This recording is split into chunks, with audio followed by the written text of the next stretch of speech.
This is something that I want to draw our attention to, especially those that are going for their F1, B1, B2, any visa category that you are a part of. If you are watching this video and you are going for your visa interview, this is like a caution that I want you to be aware of before you go for your visa interview.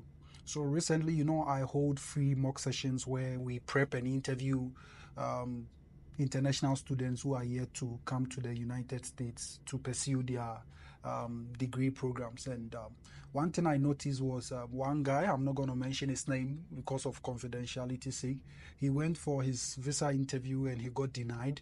And the reason why he got denied was as a result of his documents. There were some inconsistencies in the kind of information that he provided. So I'll go a little bit into what happened. He got this school and the school gave him Form I-20, and his total cost of attendance, COA, was around $50,000.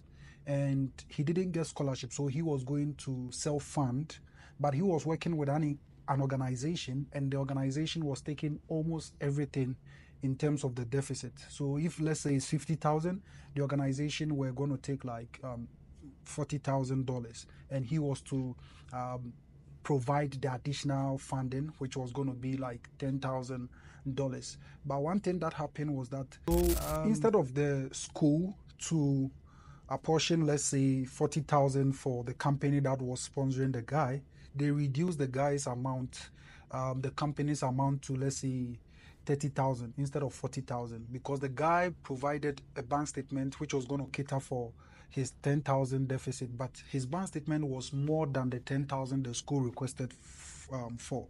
So I think the school reduced that of the company's money in order to use the guy's personal fund to capture for the additional deficit that he was supposed to take care of, which was not supposed to be the case. But I believe in this scenario, the guy didn't really pay attention to it. And a company is sponsoring you. They've given you a sponsorship letter which indicates that they are going to take care of your deficit, $40,000. And in the sponsorship letter, it indicated that the company is taking care of his deficit, $40,000.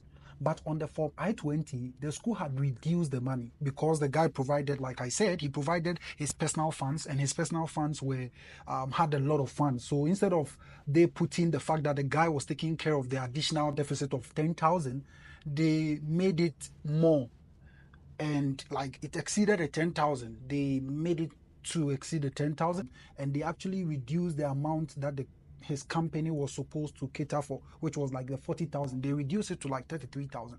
So on the Form I-20, it says that the company sponsoring him is taking 33,000, but on his sponsorship letter, it says the company is taking $40,000 like his deficit.